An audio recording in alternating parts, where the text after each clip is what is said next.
Competition and Data Protection. This session has been organized by the Competition and Consumer Policies branch of UNCTAD, of which I am the head, Teresa Moreira. We are extremely privileged to have a list of distinguished speakers, and I would like, without further ado, to hand over to our very distinguished moderator, Dr. Cristina Caffarra. Cristina, you have the floor. Thank you. Thank you so much, Teresa. I hope you can hear me. Please let me know if you can. But I will continue unless you tell me otherwise.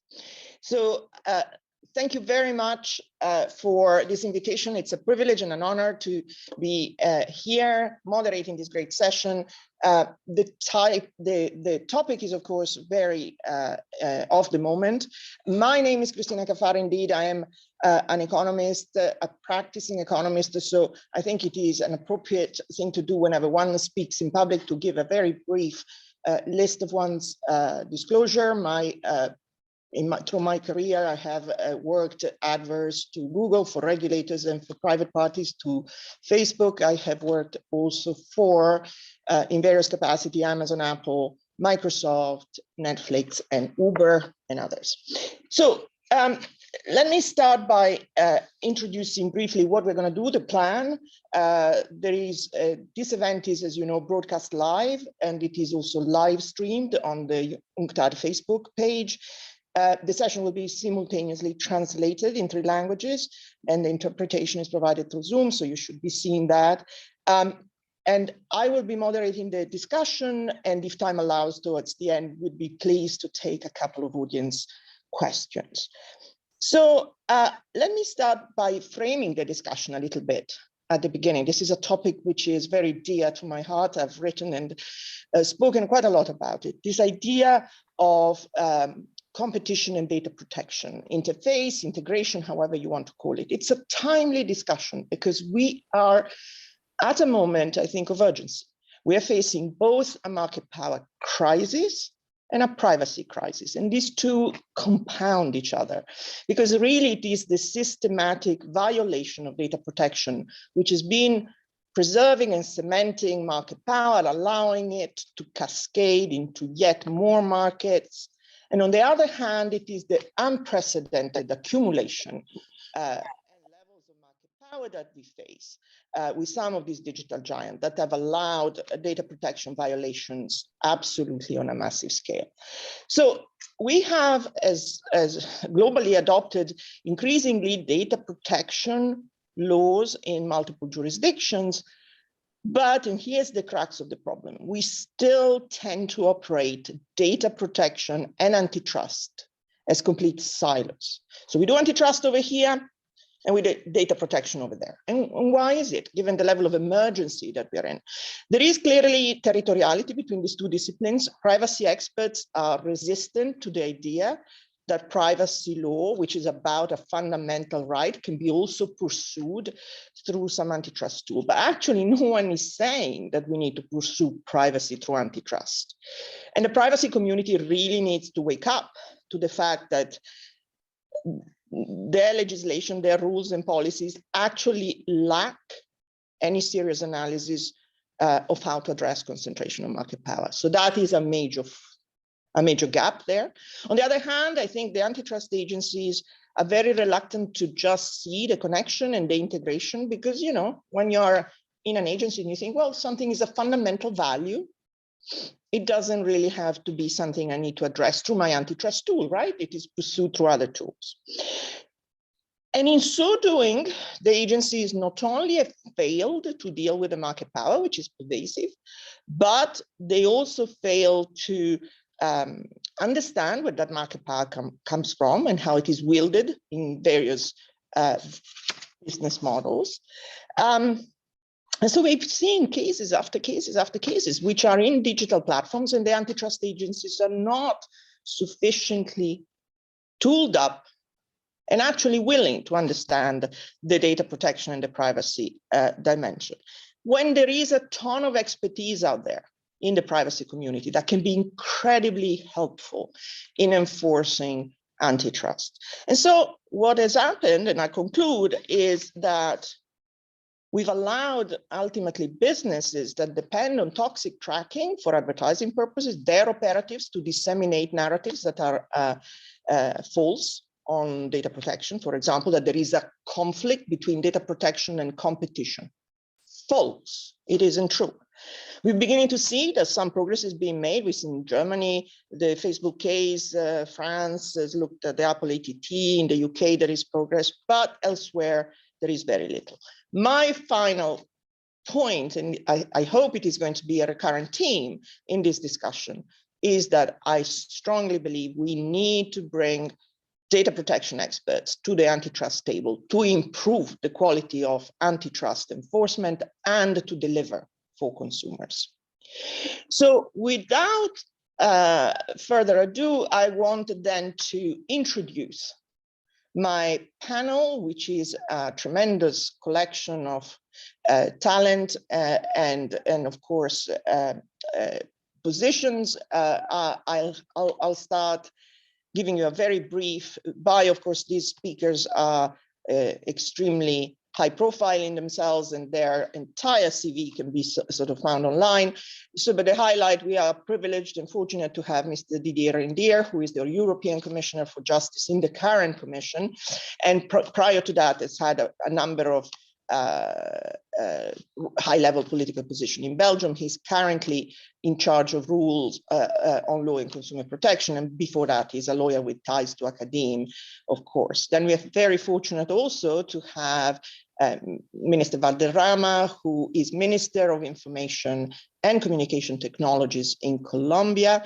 And before that, she held multiple government positions as well, including Deputy Superintendent for Consumer Protection, Superintendent for Industry and Commerce. She's advising the expert group on competition consumer protection at UNCTAD, and she's also an academic lawyer teaching in consumer law, competition law, and more. We have Dr. Mendes Rezende, who is the chief economist at CAGE, the Brazilian Competition Authority. He's a professor of economics at IDP in Brazil, has a PhD from the LSE, published on competition law, policy, industrial organization, and various other topics, including the ones of interest in this panel. We have Ms. Payal Malik, who is economic advisor, head of the economic division at the Competition Commission of India, on secondment from the University of Delhi, where she's associate professor of economics, and several years of research and economic consulting in network industries and related topic. And finally, we have Mr. Christian Catona, who is VP for Competition and Regulatory Policy at the CCIA, the Computer and Communication Industry Association in the US, where he advises industry on domestic, international, antitrust and competition issues. Was prior at the US Federal Trade Commission, Council for International Antitrust, was an attorney in the Enforcement Division, and has, of course, significant experience in this area. So this is the composition of the panel. We will hear from them individually in the discussion.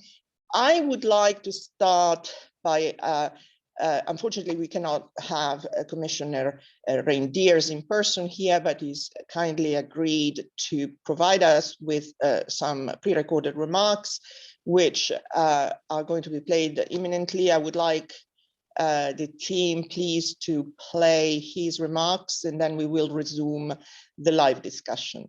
Thank you very much.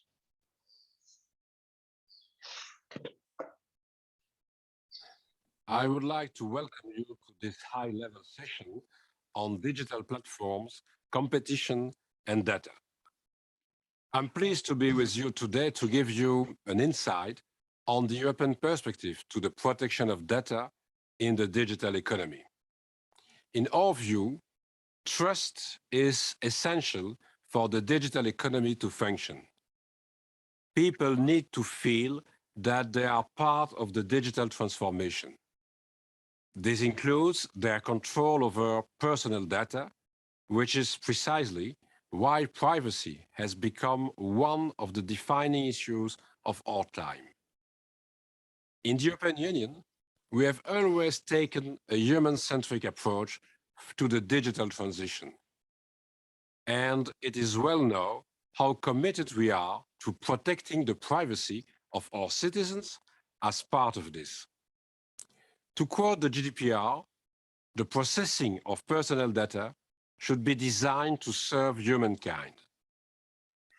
In all our current and upcoming proposals on the digital economy, we follow this approach. We empower people to make choices about their data and require organizations to handle this data responsibly.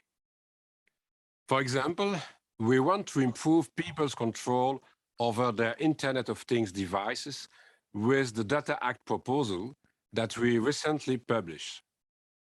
We try to regulate risks associated with certain uses of artificial intelligence with our proposed AI Act or in other upcoming proposals, for example, on the open health data space. People come first. In an interconnected world, data must flow across borders. But we think that protection must travel with it. And there is an increasingly global consensus on this, including amongst many developing countries who are adopting modern data protection laws.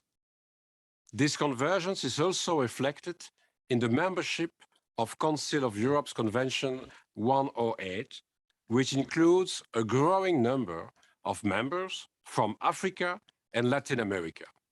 In addition, new international instruments such as the Malabo Convention in Africa and the Ibero-American Personal Data Protection Standards are coming into being. All this offers new opportunities to build bridges between different regulatory systems. And it also facilitates safe data flows for the benefit of citizens, businesses, and more generally, international cooperation that increasingly rely on the exchange of information. It is in this context that an absence of protection will have a bigger and bigger price, because it impedes consumer trust in the digital economy and may thus negatively affect trade and investment. As I said at the beginning, trust is essential for the digital economy to function. But it is far from a given, and this does not only apply to personal data protection. Digital platforms selling online have also developed commercial practices that abuse trust with manipulative user interfaces and hidden marketing. Studies also show that not just the major platforms, but traders of all sizes are increasingly using dark patterns. Our goal must be to ensure an equal level of fairness for consumers online and offline. If you are unaware that you are being obliged to buy a product, or if you are stuck when you try and end a subscription, is this fair? And what if the fitness trainer you follow on Instagram is not giving you honest advice and in reality is a paid advertiser? We have started to investigate these new practices ourselves in the European Union, but many sellers are global. And in the absence of global standards, there is so much room for abuse, including in developing countries. As we have done for personal data protection, I think the European Union can also give an important contribution on fairness. When we talk about a whole of society approach to digital transformation and about consumers, for me, this means the most vulnerable are taken care of too. This means that these vulnerable consumers should not be exploited by the gaps in legislation because of their age or lack of digital skills, for example. It is one of the reasons why we may extend the list of unfair commercial practices in the European Union in the future. But fairness in the digital economy requires a global approach. This is why fora like this week's event are so important to exchange ideas and keep one another up to date about the challenges we face and how we are tackling them. I was happy to share mine, and I look forward to hearing yours. Thank you very much. Important message. A strong message from Commissioner Reynders. We thank him profusely for this. Let me now take us to the sort of live part of this discussion and commence the exchange between the speakers, which I believe and hope is going to be a little interactive. We'll start with Minister Valderrama. Thank you so much for joining us. We're privileged to have you here. I would like to start asking you, of course, you, as mentioned in the introduction, preside over the department which is in charge of information and communication technologies in Colombia. So what are the competences and the tools that your ministry has available to pursue data protection for citizens in Colombia? And a follow-up question, how does that interface with the competences of the Competition Enforcement Agency, and how have competition and data protection authorities collaborated, if at all, so far to addressing issues that are intersecting or interfacing, particularly in digital? Thank you. Muchísimas gracias. Muy buenos días desde nuestro very much. Good morning from my continent. I want to first of all thank you for the invitation to this panel and to appear at UNCTAD. And I want to thank Madam Cristina, who's moderating, and those with her. Yes, Colombia's experience is very significant in this sphere. As a government, we recognize the importance of the digital economy, of the digital transformation.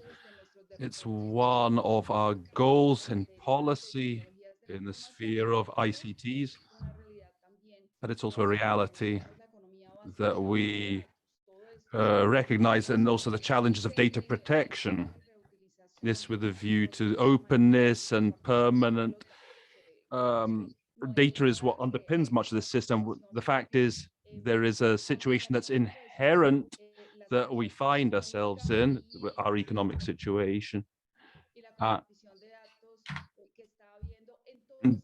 Data sharing, it's a factor in all spheres of the industry.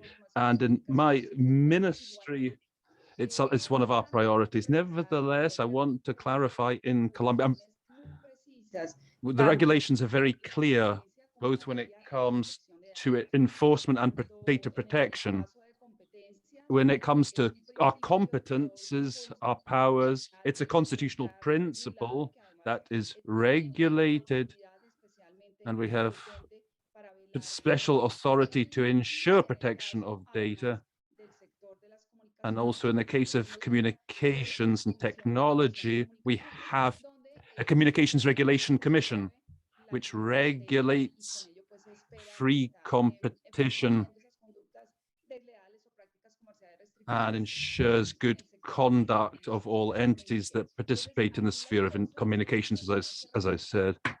One other thing we need to stress is that regulations that we have when it comes to data protection is a reality in our country and has the benefit of being consolidated. It allows us to always remember that there is no option, it can't be violated.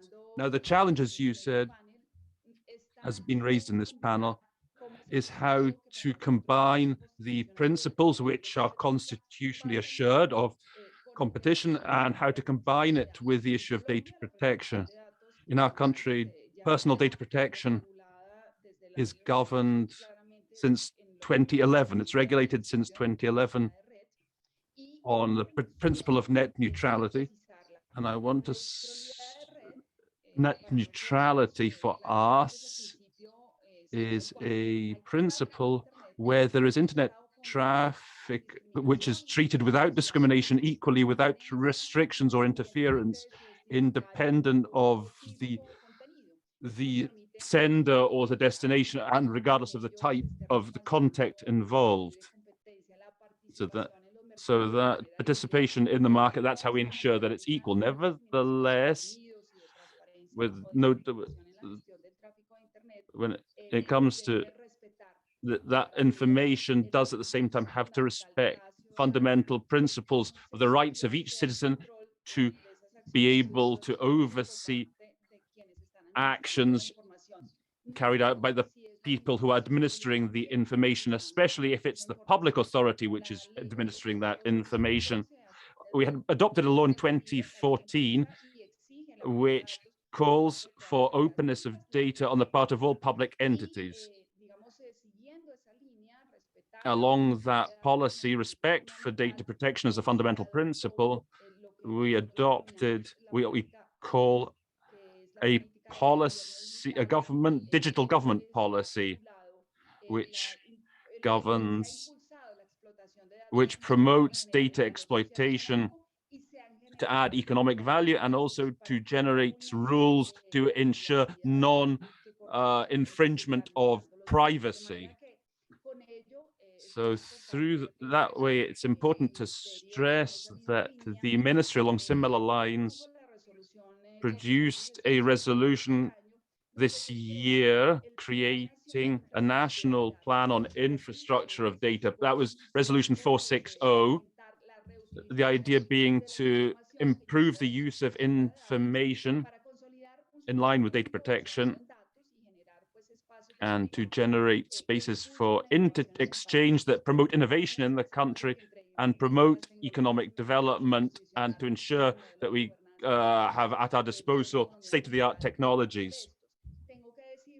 So when the standard was adopted, the big debate at the time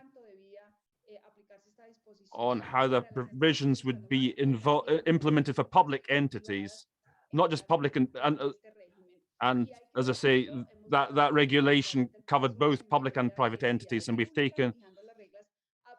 we've made the rules completely clear for public entities on how personal data should be used by public entities, while at the same time upholding people's privacy.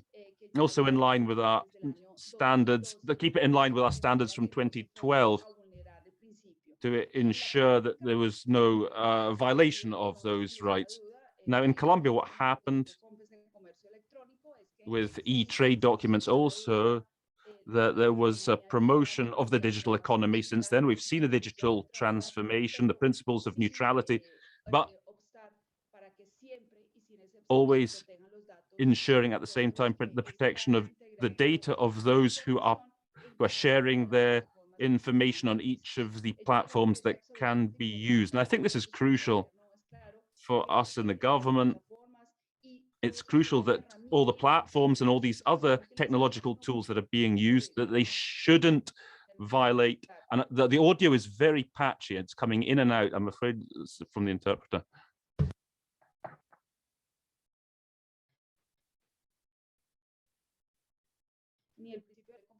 Ni sin lugar a duda la protección de datos, cumplimiento, y que además pues está haciendo por todos los efectos.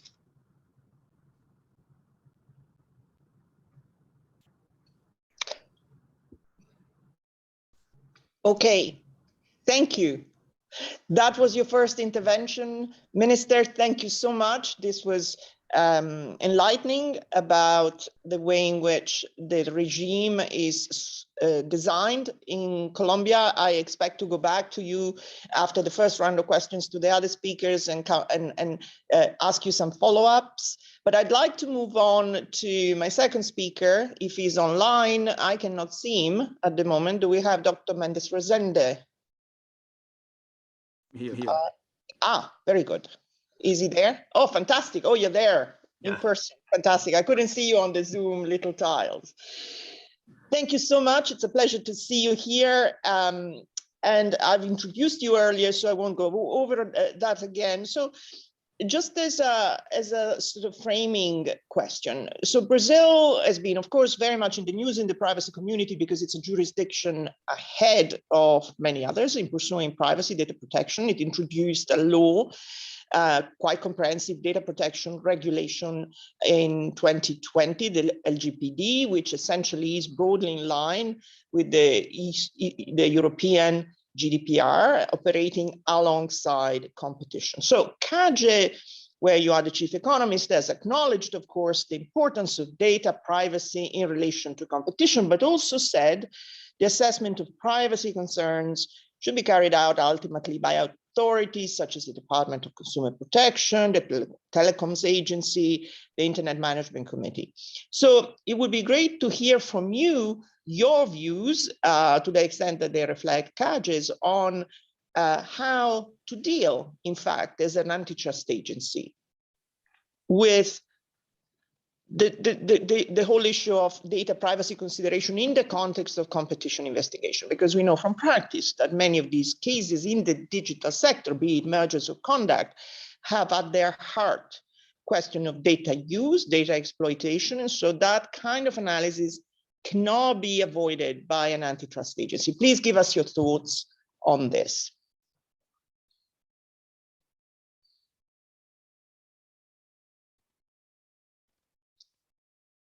Valderrama.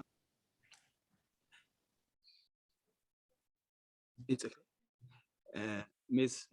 Maliki and Mr. Katona, and all present here and online. Also, I want to say, or to give a thanks for the invitation and say congratulations to Teresa Moreira this year for the preparation and organization of this event. And today here is a pleasure to be here representing the Brazilian Competition Authority in this event organized by UNCTAD. First, I need to say something obvious, that digital markets are complex and can change quickly. And this is a challenge for any specific ex-ante regulation, including the data protection regulations or the digital market regulations. And much of the results will depend on how the regulation will be applied. When you talk about intended results of a specific regulation and the real effects, I always like to remember the Peltzman effect, or the broader concept of government failure, which means that costs of the government intervention might be greater than the benefits provided. We should always have this in mind. In Brazil, we have a lot of discussions about what is going on here in Europe and also in the US. But so far, we are in the early stages for approving a law like that, like the Digital Market Act. But I think that Brazilian congressmen will take the same directions of the European Union in the next few years.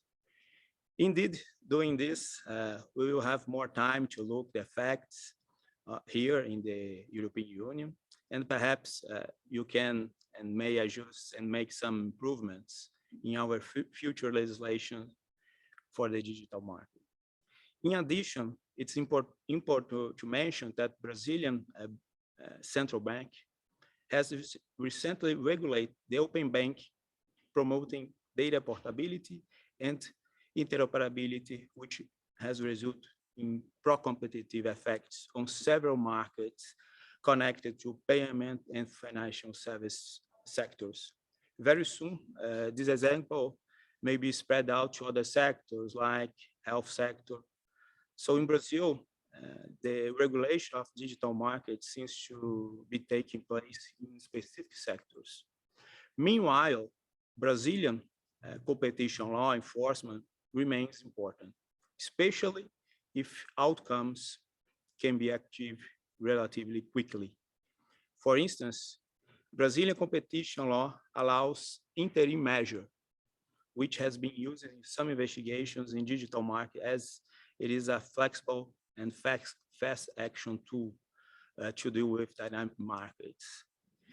And finally, it's important to mention that in Brazil, we have the consumer protection law, and as you mentioned, Dr. Cafara, the personal data protection law.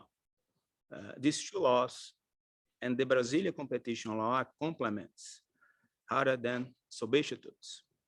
So, in my view, consumer data protection policies and competition policy should work in coordination, grounded in real-world examples, in order to keep pace with market developments. Indeed, the Brazilian Competition Authority already signed a technical cooperation agreement with the Brazilian Personal Data Protection Authority to coordinate actions regarding mergers review and data privacy abuses. So this is an important point. We are working together. All of this leads to the conclusion that competition law has tools to address competition issues in the digital markets, but it can be boosted when combined with data protection legislation. And finally, if you want to read more on digital platform markets in Brazil and the interactions between antitrust and data protection, I have two suggestions to you. Our Department of Economic Studies published last year a working paper on the international benchmarking on competition and data protection institutions that has analyzed the relationship between the antitrust and data protection authorities across 13 jurisdictions worldwide. Also, we published a market study on digital markets platform, which analyzed the Brazilian authorities' decisions and case law in the last 25 years. Now we are translating these documents to English, and very soon we will have access to the English version. So that is, thanks. Thank you so much, Dr. Mendes Rezende. I want to ask you a follow-up, if I may, because you laid out, interestingly, the landscape in Brazil and the way in which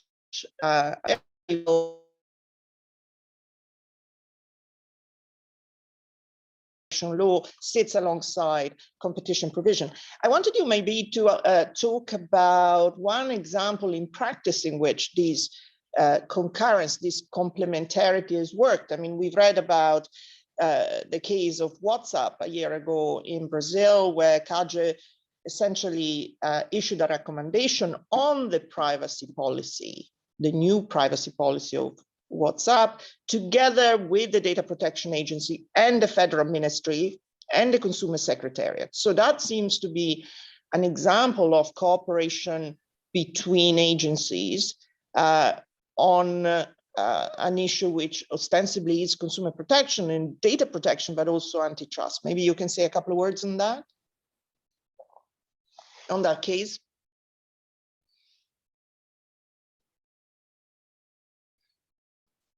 Different. Oh, it's okay.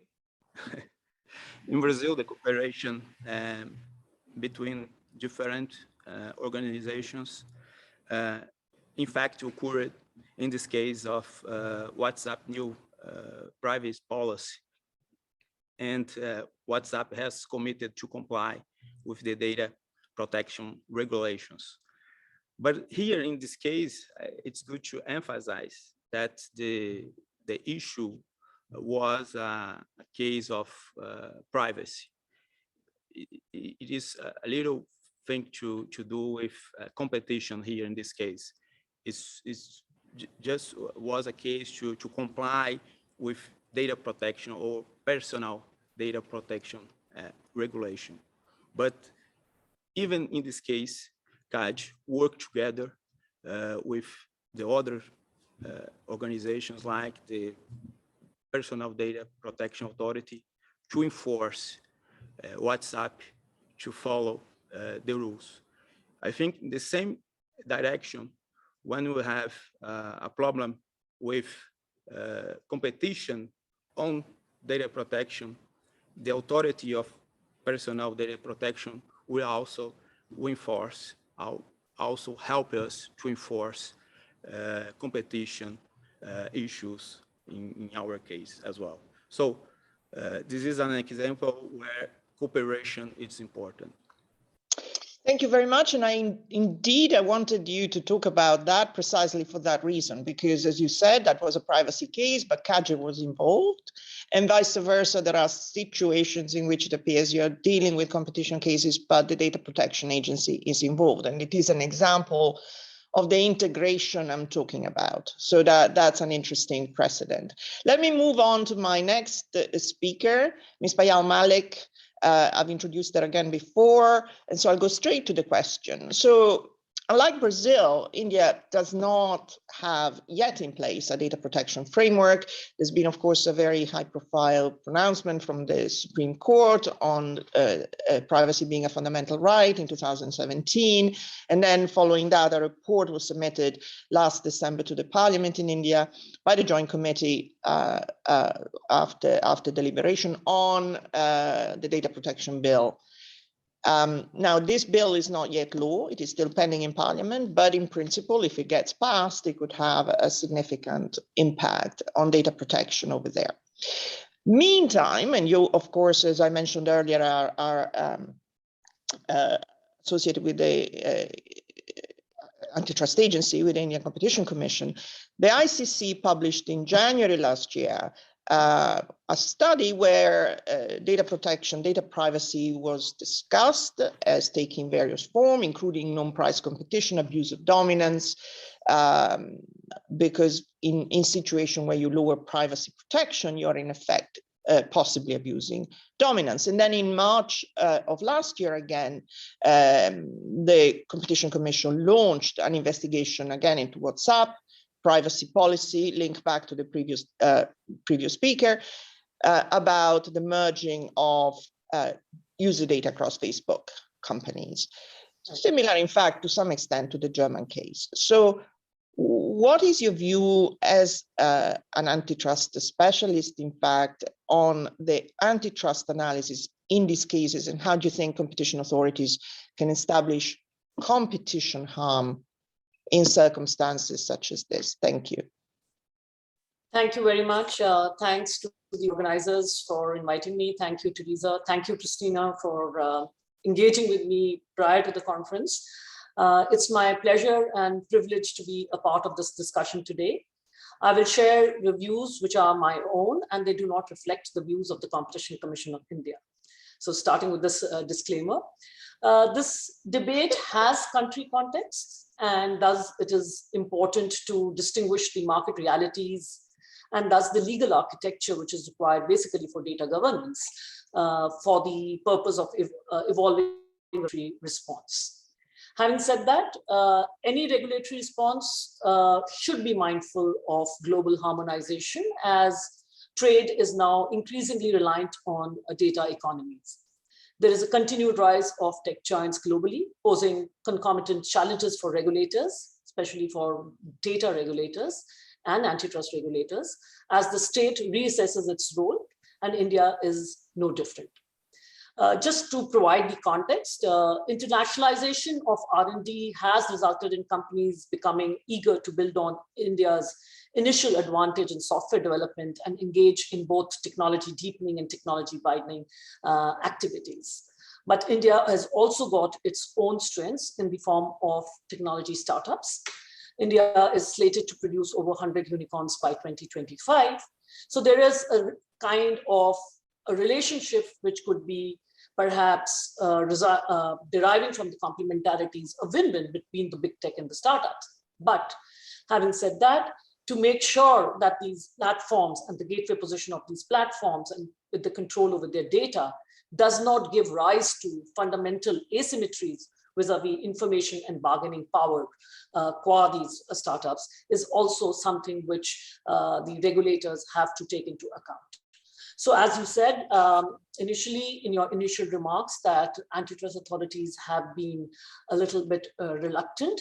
But in India, as mentioned by you, we see that the competition policy and there is a significant scope for competition regulators to incorporate data protection considerations into their decisional practices. In digital markets, differential access to data by market participants and the control of data by a few can undermine competition on the merits. The boundary between competition law and data protection regulation is getting blurred, and you cannot draw a line in the sand. These are two instruments that should be seen as a regulatory collective.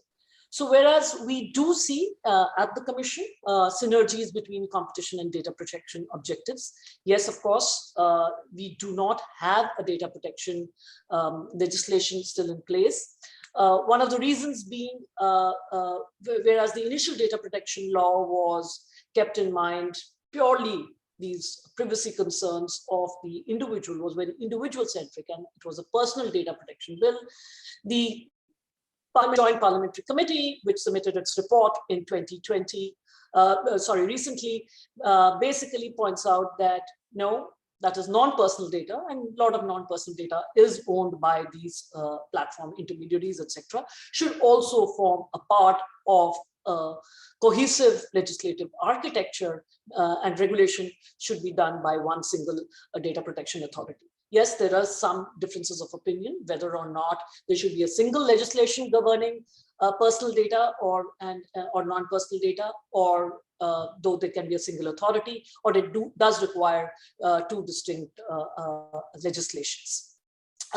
Coming back to the synergies between competition and data protection, which I think there is considerable alignment. And adopting, therefore, integrated regulatory approach can foster positive synergies between the two set of rules. Data protection law could also be useful because it could help address market failures emerging from digital platforms' business models. The dynamics of monopolization and lack of data protection itself can be reinforcing.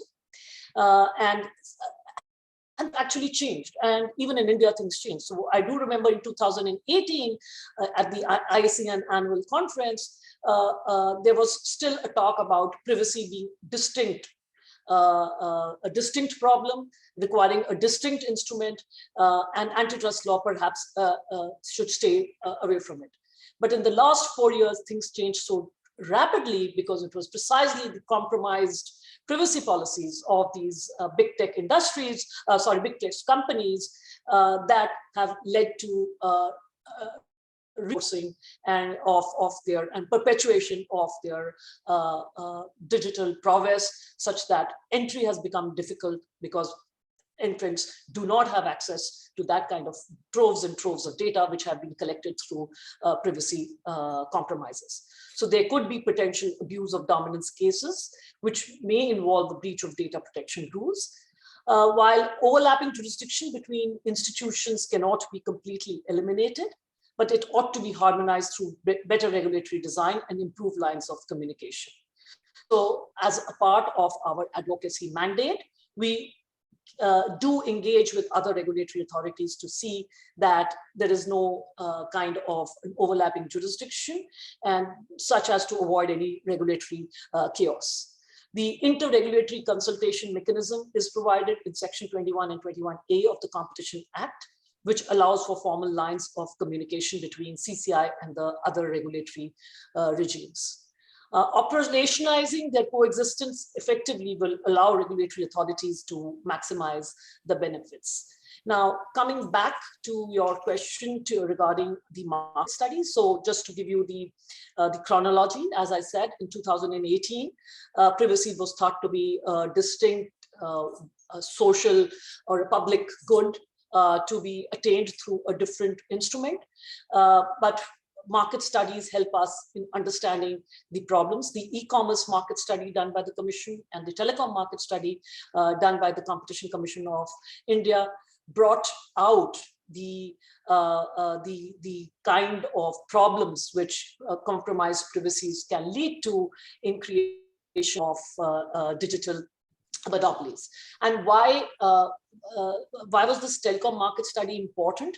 What I just wanted to also let you know, in India is a very different, again, in that sense, a lot of the telecom companies and the large internet companies, the quote unquote big tech, are joining hands together through the acquisition route. So that creates certain kind of vertical synergies, but they also lead to issues of data collection, storage, processing, and data monopolies. So after that, post that, and I may give the details of the case, post that, we also, means in the sense it happened suo moto, that there was an update of a policy on the WhatsApp website. And by the way, I just want to talk about this case as a caveat, with a caveat that this is a prima facie investigation which has been opened by the Commission. There is no finality or any final determination which the Commission has made in its order to open up the investigation.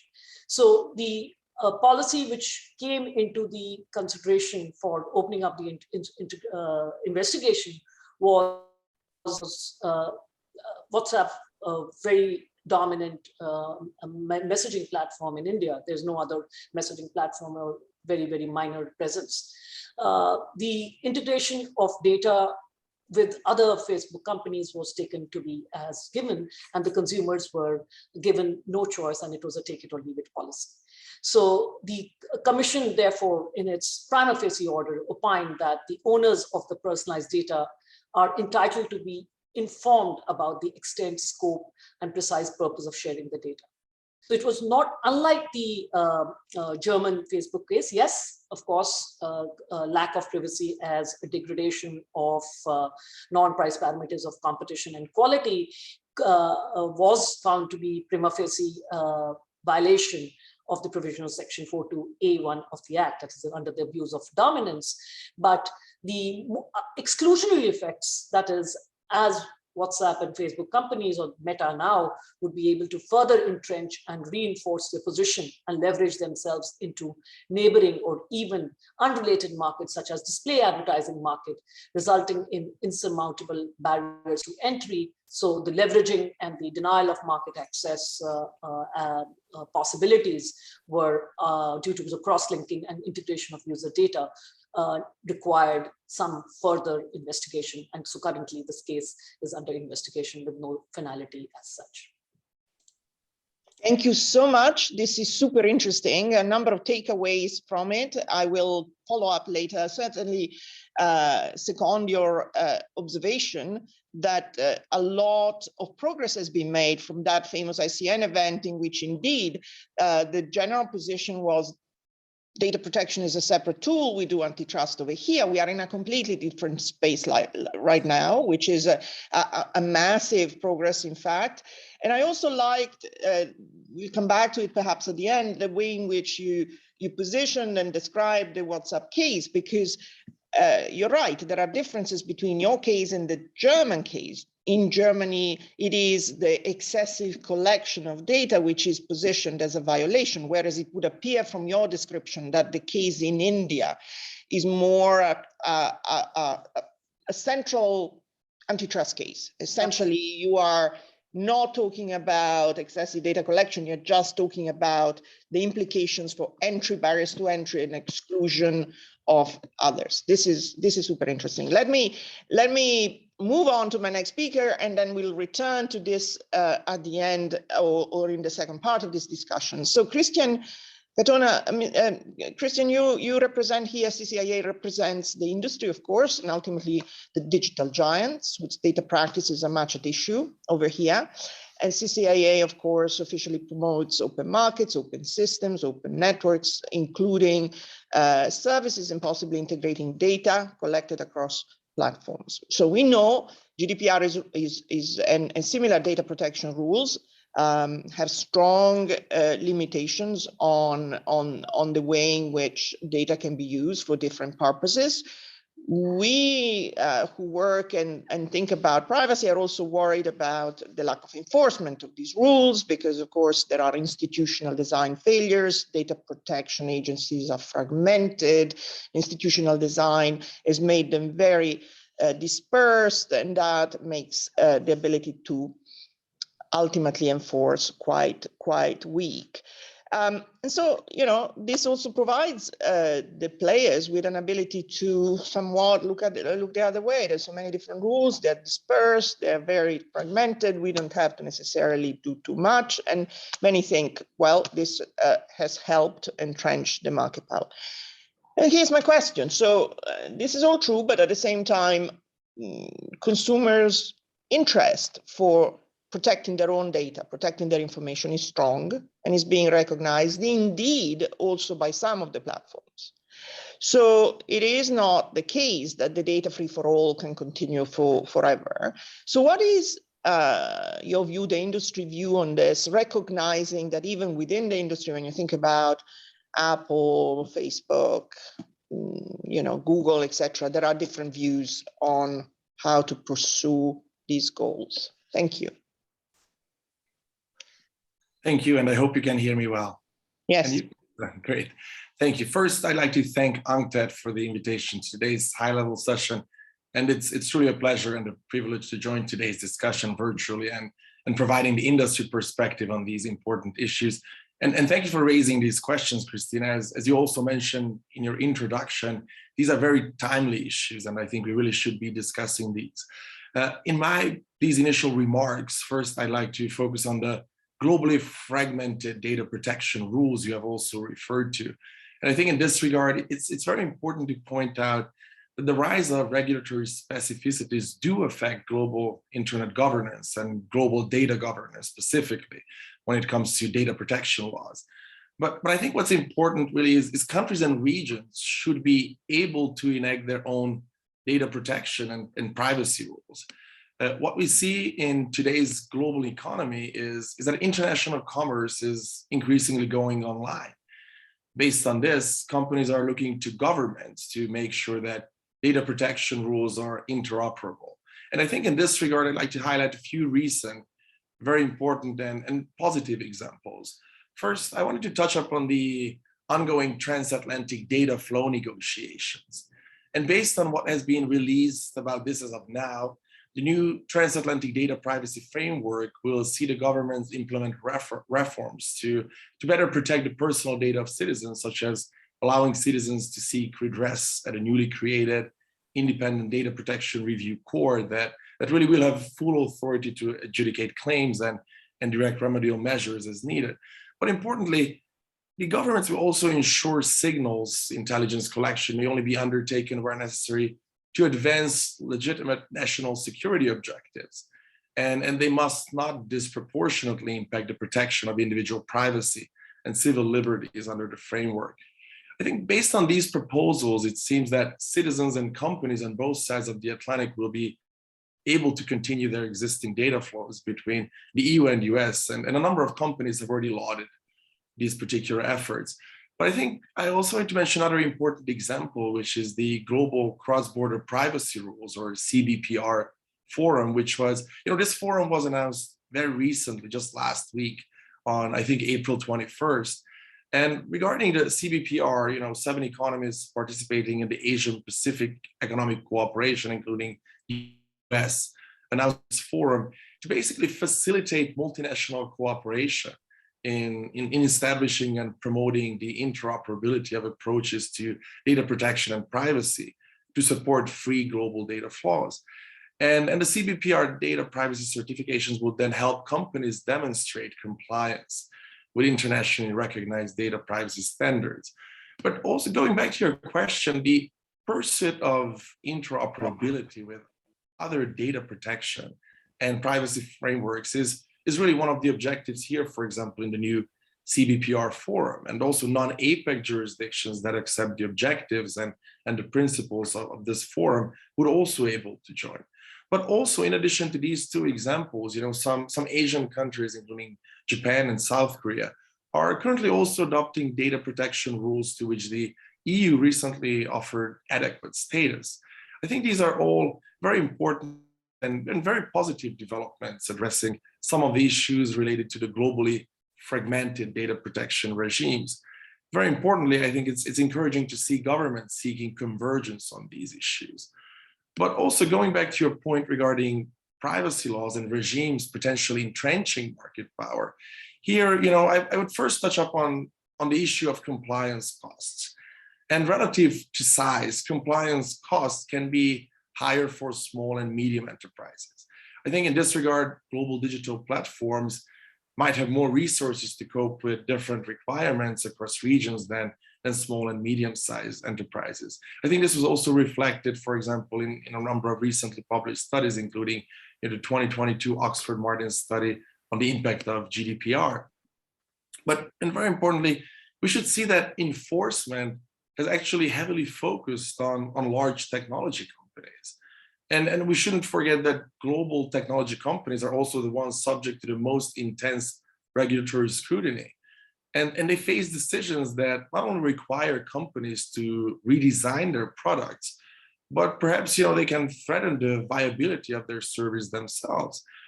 Take, for example, I think some of the recent decisions on analytics services involving international data flows.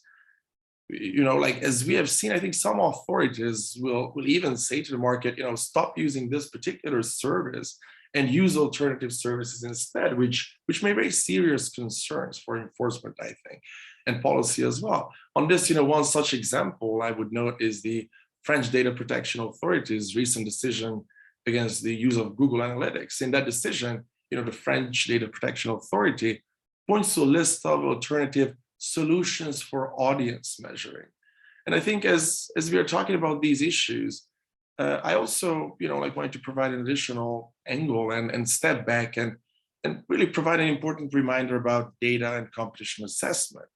Because I think in recent years, there have been some arguments made that the mere accumulation of data by consumer-facing technology companies might raise antitrust concerns. I think you referred to it in your question as well, Christina. And I think based on the notion of an endless positive feedback loop, the argument then potentially states that the more data is collected, the better companies' products become, which later in turn, could attract more users who allow for even greater data collection. The end result of this process is supposedly, an insurmountable data advantage that really keeps companies immune from competition theoretically. I think it's true that data may well enable a company to provide its products if it knows how to derive meaningful insights from it. That, however, can hardly be a competition concern itself. After all, more competitive companies finding new ways to better meet the demand of their customers is precisely what competition policy aims to encourage. I think, in fast-moving technology markets, data as such has never necessarily given and necessarily given online company an insurmountable competitive advantage. And why is that? I think apart from data often being available in the marketplace, that is primarily because of its key economic characteristics. It's non-riverse, it's subject to diminishing returns, and its value depreciates over time considerably as well. And I think these are very important elements to keep in mind for policymakers. In this space, I would also touch upon one last important point, which is related to advertising. And I would add that the use of data in advertising has made advertising to the intended audience, potentially cheap, measurable, more effective, and more dynamic than traditional non-digital forms of advertising. And in that regard, it has created entirely new business models by lowering customer acquisition costs and also allowing the aggregation of a globally segmented and niche audience. I think direct to consumer brands that advertise on social media and software apps and a plethora of other content producers would not have viable business models without data analytics-based advertising. And I think the use of data in that regard for advertising has really created more competition in a wide range of markets, and CCI and the industry very much support this. But small and medium-sized enterprises, importantly, are actually the biggest beneficiaries of this kind of advertising. And it is, of course, notable that some of the biggest advocates against direct response targeted advertising could be or are large legacy incumbents, and whether these are traditional publishing companies who want to regain control over the viewing audience, or other legacy brands who could afford traditional advertising benefited from the mode that really higher customer acquisition costs could afford. But at the same time, open competition means competition between business models as well.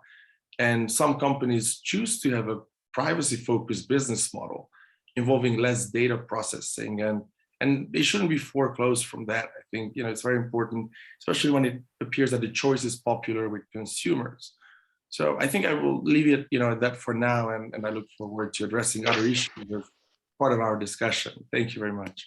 Thank you so much, Christian. I didn't expect you to do otherwise. And as the chair, I will not engage in debate with you, but I cannot help but mention that some of the characterization of the issue that you put forward is something that I find very hard to reconcile with a broad view that in fact is out there, that the data practices that we are concerned about are highly toxic. They extract data from consumers in ways that consumers are not aware of. Consumers are not really informed. This is why we have rules like purpose limitation, which are not enforced. So there is a great deal of concern, which I think is diffuse. And I don't disagree with you that, of course, data improves products, and advertising in and of itself is not a bad thing. The question is, what are we doing with this data, and how extracting the practices are, and whether they are respectful of other values that we have. But let's kind of go back to the discussion later on. I want to return to Minister Valderrama. You have set out very well the landscape of the institutional sort of setup in Colombia. But indeed, although Colombia is an interesting example and quite advanced in some respects, we also know there are challenges generally for countries that are in development stage, albeit advanced, to really pursue this kind of goals simultaneously. How do you see the pursuit of these objectives for countries like Colombia? What are the priorities again? And I must ask this because this is an UNCTAD event. Is there anything that UNCTAD can do to help you pursue and assist in responding to those challenges? Many thanks. Gracias, Cristina. Creo que se ha puesto sobre la mesa el desafío que efectivamente What you existe. put on the table is the challenge we have. And Colombia is an example. We have clear regulations in the sphere of competition. We have clear regulation in the sphere of data protection. But it's true that in practice, the challenge is how to balance the two, particularly when you look at in terms of ICTs. So Colombia has a absolutely compelling public policy in promoting technological development, and the principle of net neutrality that was developed has allowed us to meet various challenges. And as a result, Colombia has made major progress in the field of technology. Now, one of the targets we had for 2022 was between 2018 and 2022 was to have more than 290 million e-commerce transactions. At 221, we now have over 500 million. So it's a convincing example of how technology increasingly being used by consumers. And obviously there are alternatives for various companies with the platforms that have been created to respond to these alternatives in all markets. But this development despite all this development, you cannot forget the aspect of data protection. And there is a debate in Colombia regarding the use of platforms in Colombian markets. Here, there are major processes are underway which are having significant social impacts. For example, in the transport sector, where platforms have seen very broad developments. And when the regulatory authority wanted to, there was significant regulations introduced. Now, regulations on how platforms should be used in the country hasn't been defined. It's a legislative process.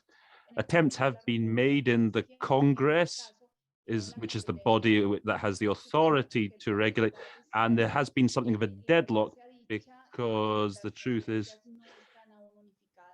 the conditions aren't yet in place. There are very radical positions that are very much in favor of the platforms, others very much in favor of restricting the use of data and the platform. So you've got sort of two extreme positions. So it's a huge challenge. It's a major challenge because the authorities responsible for competition is convincing that it should predominate. But based on the Colombian experience, we have a major advantage is that the same authority, which is the competition supervision authority, is also the authority for data protection. That allows us to have a standardized position at the highest level and when carrying out our analyses. Therefore, implementation of the principles are our priority when it comes to data protection. So privacy for us is fully respected in Colombia. The law of 2012 governs and establishes this privacy, and it has done a lot and there's been a lot of steps taken to strengthen it. So it's clear that the individual in his fundamental rights have primacy, have priority. And the second part of the question, how can UNCTAD help us in meeting this challenge as a country and other countries around the world? Without doubt, UNCTAD has always played very much a frontline role in opening up spaces to be able to share our experiences as countries and further inform decisions that will need to be taken as we move forward in each one of the countries around the world. So playing that role in the field of technical cooperation, in terms of knowledge sharing, that's a key role that contributes to bridging gaps that we have in the discussions on how to apply or ensure free competition while ensuring data protection, and therefore incentivize e-commerce, which nowadays, without striking that balance, is impossible to reach. Now, the figures speak for themselves when it comes to e-commerce. I mean, e-commerce is going to spread around the world ever more, and the challenge is how to balance on the one side, encouraging competition, and on the other hand, protecting data. So any support in terms of data protection where individual privacy prevails is always going to be welcome and very important. Thank you. Wonderful. Thank you so much. Thank you so much for these comments. We are now moving into the final stages of this. I'll also invite the audience, if they have pressing questions, to post some question in the Q&A. We may get to it at the end. I want to go back to Dr. Mendes-Resende from CAGE. One of the phenomena that we are seeing, and I alluded to, is that given that the public, citizens, are becoming demanding and focused on their own privacy, we are also seeing some of the platforms themselves, digital platforms, developing their own privacy initiatives. So Apple has developed the ATT initiative, Google has done Privacy Sandbox, and it's interesting that the moment that these initiatives appear, they also generated, certainly here in Europe, antitrust questions, because rivals have started to say these are self-preferencing initiatives. They're designed to actually advantage themselves. Yes, maybe the external free-for-all of the data is going to be less, but this is not doing anything about the internal free-for-all, the way in which a company like Google can use its own first-party data to do various things and disadvantage third parties through deprecating third-party cookies and so on. So there is a discussion here which has led to antitrust cases on self-preferencing around antitrust, around data protection practices, which is interesting. And so I was wondering the extent to which in Brazil, Akaja, you're seeing anything like that, and more generally, the extent that you think you will see in Brazil some form of digital regulation eventually coming forward, a bit along the lines of the European DMA. Thank you.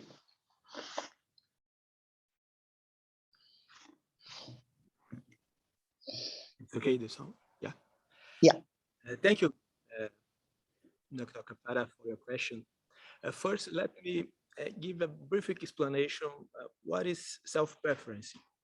Self-preference involves actions by an undertaking which are designed to favor its own products or services over those of its competitors.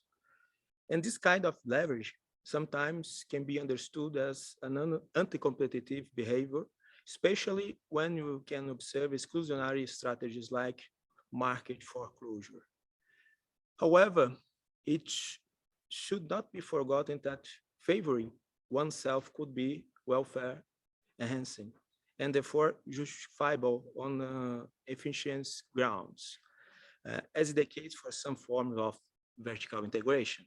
For example, to eliminate double marginalization, to protect reputation, to benefit from economies of scale. In addition to this specific theory of self-preference, the conduct of steering users towards one's own products or service can be framed as a violation of other recognized form of abuse. For example, it may be viewed as a refusal to deal, which is unlawful to the extent that the input that is object of the refusal is necessary to compete effectively in the downstream market, and its sharing is feasible. So this is only one theory of harm that can be used to understand and test empirically if you have a harm to competition. In Brazil, there is no specific investigation on digital platforms, privacy initiatives, and the effects on competition. However, I agree with you that an investigation like that is possible if you have a robust theory of harm and an empirical evidence of the harm to the consumers. But I can give you other two examples that shows how evidence-based decision and comparison between authorities are crucial. The first one regarding self-preferencing, but is not linked to privacy issues, is the Google shopping case in Brazil.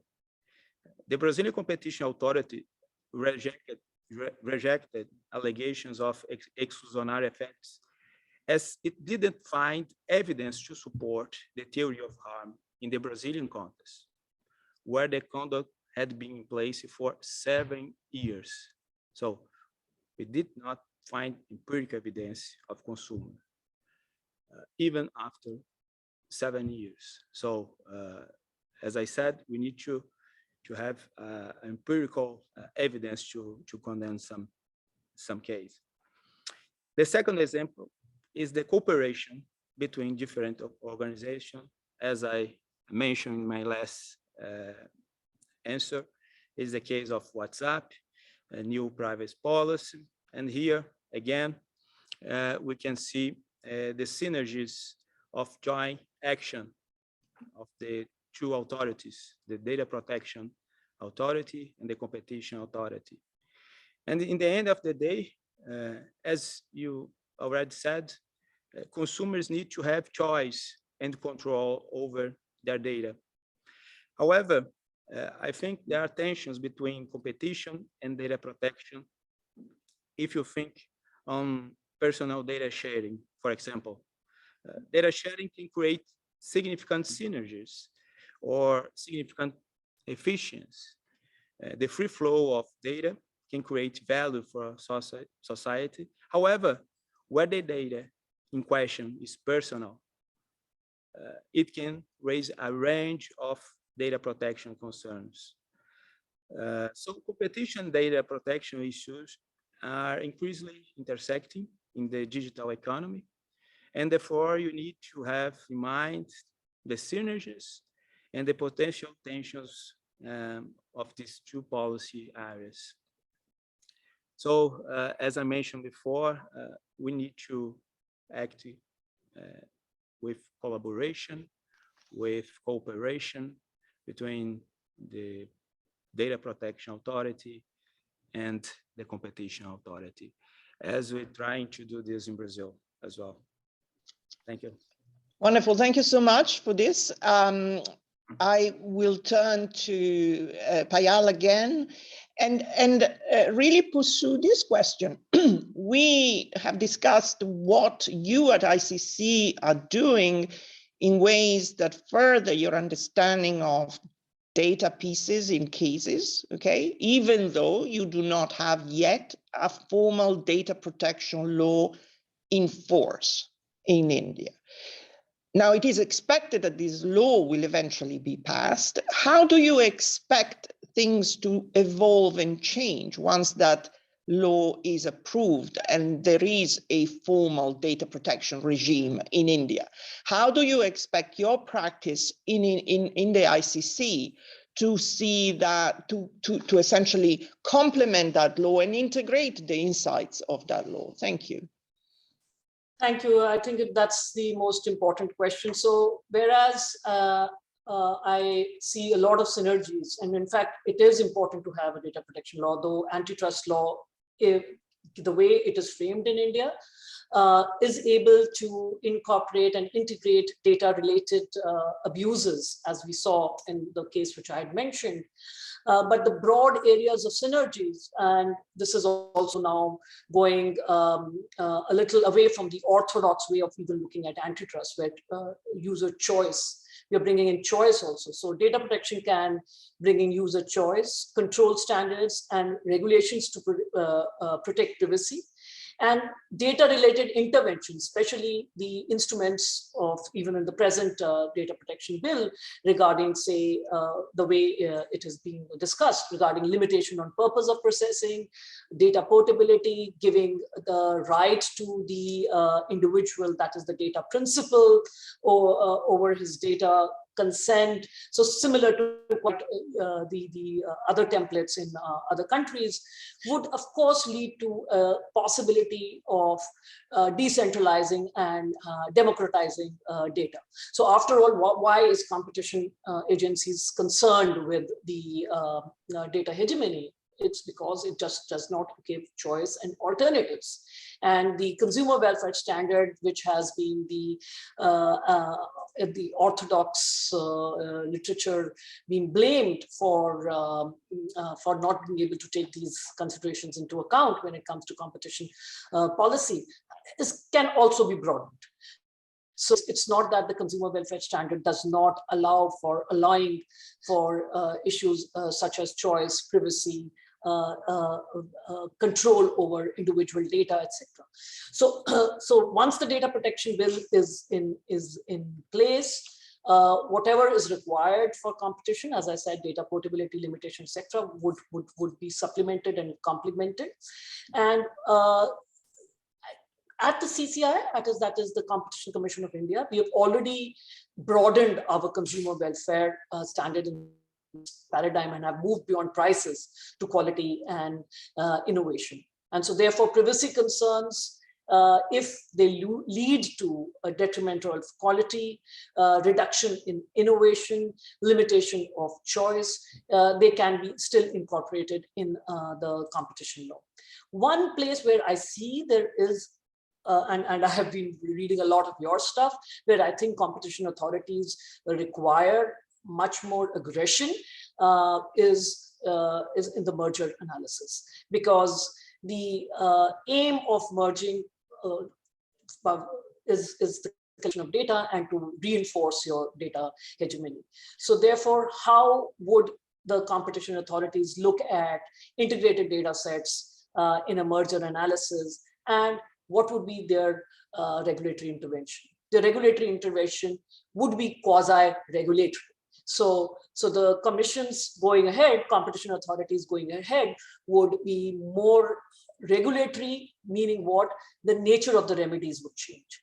So the nature of remedies changing would mean that they would be, by and large, of course, there is another argument that yes, the nature of the remedies being behavioral means that you are just looking at inefficient, what you call fragmentation as the solution. But if you look at the possibility of you bringing structural remedies also to your toolkit, back to your antitrust toolkit, then it is a little bit more easier. So if the remedies move towards more behavioral remedies, this would mean a quasi-regulatory approach. This would mean more capacities within competition authorities with capabilities of monitoring those abilities. We have Australian Competition Consumer Commission and the UK CMA who are leading the way in the establishment of digital or data science units, which would be prepared to ensure compliance with these remedies and detect and obtain evidence of competition issues in digital markets, which may have flavor of or elements of data protection. In India, what we are trying to do is taking inspiration from these competition authorities, start planning to set up a dedicated data and digital unit with data scientists, with algorithmic experts. So until and unless we build in capacities, we won't be able to do what antitrust authorities should be doing, can be doing, given the law, given the capabilities of the law, because that really requires a different kind of skill set, not a different legislation, but a different kind of skill set. Wonderful stuff. I could clap and applaud to all that. As the chair, I'm supposed to be a bit neutral, but many of the things you just said, Payal, are very dear to my heart, and I think they were very well put. Certainly the call to essentially resourcing agencies with capabilities is super important. There is a big discussion out there about the usefulness of the standard when we still debate a bit, oh, we are using the consumer welfare standard, but what's in it? It's a bit of a vacuous discussion. We need to be effective. And this is really not my role as the chair to be advocating here, but I very much second the position that you put out there. So let me turn to Christian as the final speaker here. Well, Christian, you are here as the representative of the industry, and so inevitably I'm going to be a little bit provocative, because some of the things that you said are the kind of what I would call, in a friendly way, the sort of the standard playbook of big tech, right? And its operatives. So the weight of compliance of GDPR falls onto the small firms. Okay, yes, but the big ones aren't complying, so that's a problem. Or something like, well, as we said before, product improvements, these things are good, be careful what you wish for, there are unintended consequences. We hear the fairy of unintended consequences all the time. I mean, there is a sense of tiredness about these arguments, right? Because everyone is saying, okay, we heard these arguments. You know, we heard them from the same players over and over, but they're not getting much traction because there is a demand from the public, from citizens, for protection of their rights. And data protection can do that through things like purpose limitation, which isn't enforced. Competition law can do its part, integrating this vision. And finally, I think this sort of chestnut that there is a tension between competition and data protection is something we need to collectively get over, because no one is saying one takes all the private data and kind of shares them completely randomly with others. The interoperability, the data sharing would be done in line with data protection rules. So what is the industry must know they need to reset that button, because no one is listening to this unintended consequences stuff. What is the newer sort of position that, people need to take this on board, don't you think? Thank you, Justina. Yeah, I mean, turning, or starting with what you refer to as well, like with the compliance related issues, I think it's important to highlight that, complying with cross-border data transfer requirements, really the costs related to that, these are companies' most difficult tasks in terms of privacy compliance today. And that's regardless of the size of companies. And that was also highlighted, in the recently published IAPP annual privacy governance report 2021. But, for example, there the report found that after the Schrems II ruling, 10% of companies chose to localize data, stop transfers, or halt services as a result of the ruling. And at the same time, average privacy compliance spending for companies rose to nearly about 800,000 euros since 2020. Or I think, the fragmentation of data protection data protection laws that we have been talking about is one thing. And I talked a bit about, before, ongoing and positive efforts to have interoperable data protection rules. Solving this is a start, but then there might be additional friction on data flows, because also perhaps, the issue of government data access. And as long as some of those issues are not solved, as long as trust in data flows perhaps, is not restored, companies will also continue to face significant hurdles to transfer data and continue doing business in other jurisdictions. And I think this is a significant problem, for aspiring small and medium enterprises, startups and scale-ups that want to grow and export as well. But from an industry perspective, asked kind of like about what action next, or what is kind of like the idea behind it. I think from an industry perspective, you recognize that discussing, national security and law enforcement matters can be sensitive, but there's also, we see room for mutual understanding and common norms among, like-minded governments. For example, Japan started a discussion on data flow with trust back in, I think it was in 2019.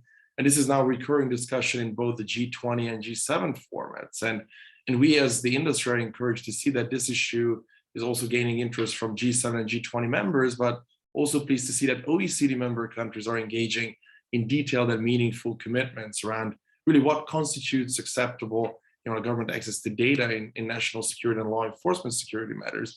But then a new multilateral agreement on law enforcement access to data will be open for signature as well for all Council of Europe members as soon as next month. And then there is, the US-EU data flow agreement that I discussed before. That's again, another very positive example where two jurisdictions seem to remove data flow obstacles and advance meaningful data protections when citizens' data might be accessed by a foreign government entity.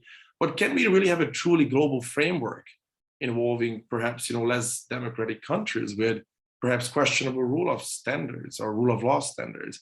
And I think the answer to that is clearly no, but like-minded governments have a shared interest in developing common values and norms around those issues. And tying together, I think we've been talking a lot about, kind of like the complex interrelation of the policy areas of data protection, privacy, and competition. And I think tying together the international experience in these policy areas really can provide an important lessons for international convergence, cooperation, and soft law efforts. For example, as many of us working in the international antitrust area know well, multilateral organizations really over the last several decades have provided an extremely important venue and vehicle to establish common standards and best practices in competition policy and enforcement. And that was the case, with the OECD Competition Committee, and that is the case with the OECD, for example, established in 1962 with the Competition Committee. It has been a leader in adopting recommendations in key substantive areas of competition.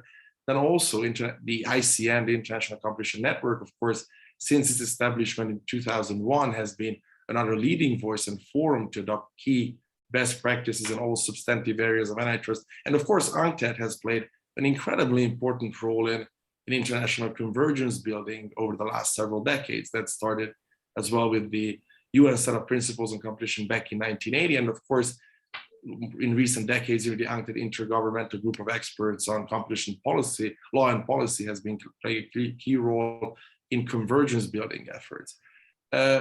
But again, like if we go back and see, is there a worldwide forum that sets the competition rules and agenda globally? No, there is none, and that's for a reason. However, with competition laws and agencies in over 140 jurisdictions, I think it's particularly important that agencies work to ensure that the global system of competition law and policy functions coherently.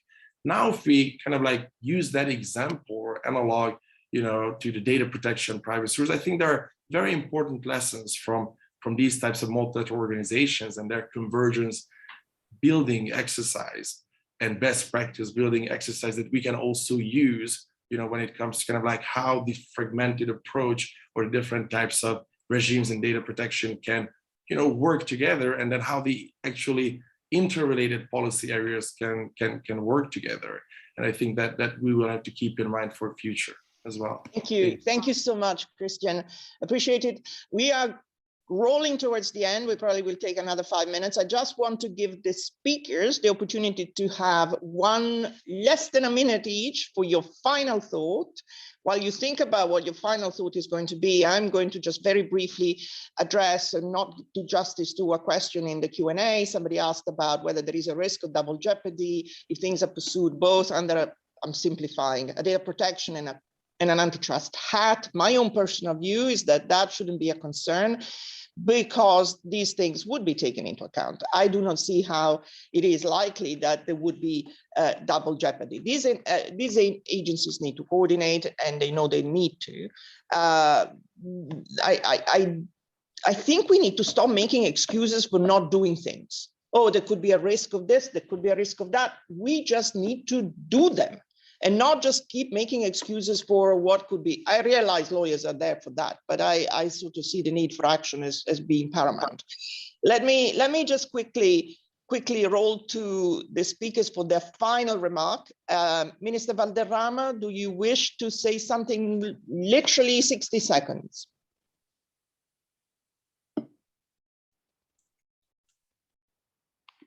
Oops, she's muted. You're muted.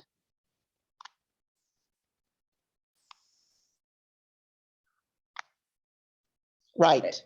Creo que ya me escuchan. Gracias. Decía que I was saying en Colombia es un that hecho in que Colombia, ya la ausencia no es regulatoria. the lack of regulations is a fact. That is our challenge. We need to implement these provisions.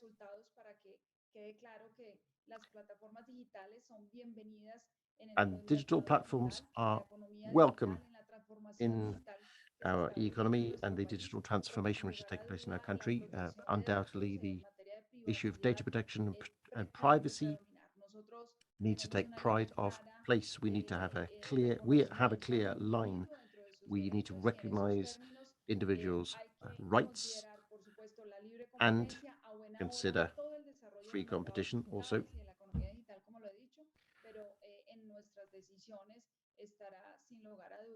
But as I was saying, in our decision-making process and in our public policies, we will recognize privacy and data protection as a priority. We're very grateful to UNCTAD for creating these very positive arena, allowing us to share our experiences so that increasingly we can become more competent in the area. So thank you very much.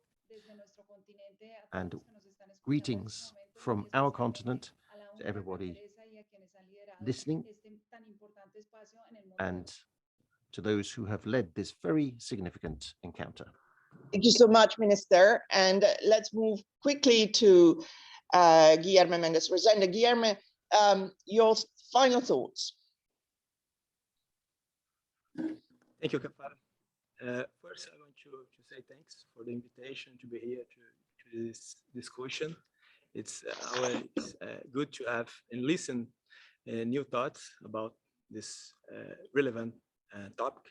And I want to remember that personal data protection law and competition law are complements, not substitutes. But this is good because we can learn from each other.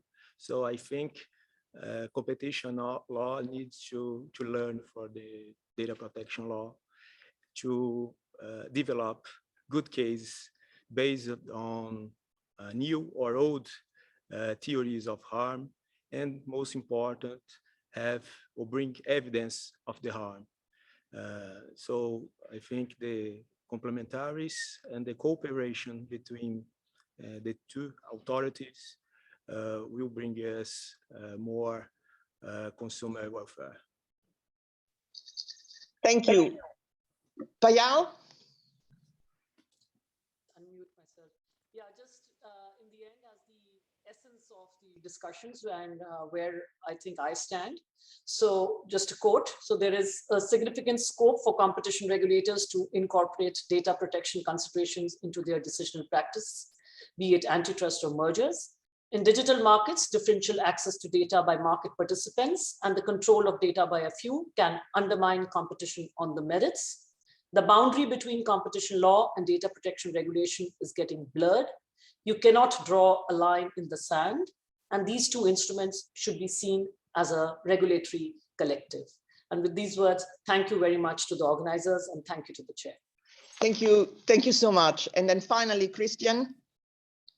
Thank you, Christina. Yeah, we all have talked in detail about the complex interrelationship of competition and data protection and privacy. I fully agree with Guilherme's point about competition and data protection and privacy complementing each other.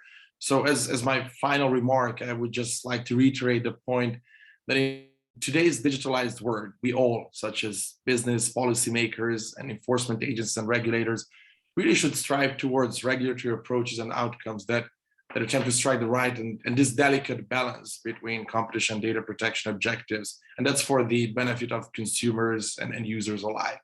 So thank you very much. Wonderful. Let me just bring this to a close with just a very brief comment on my own. I enjoyed this session hugely because I thought all the speakers were candid, engaged, and really thoughtful. And I don't say this very often. I thought that there was serious interest and passion.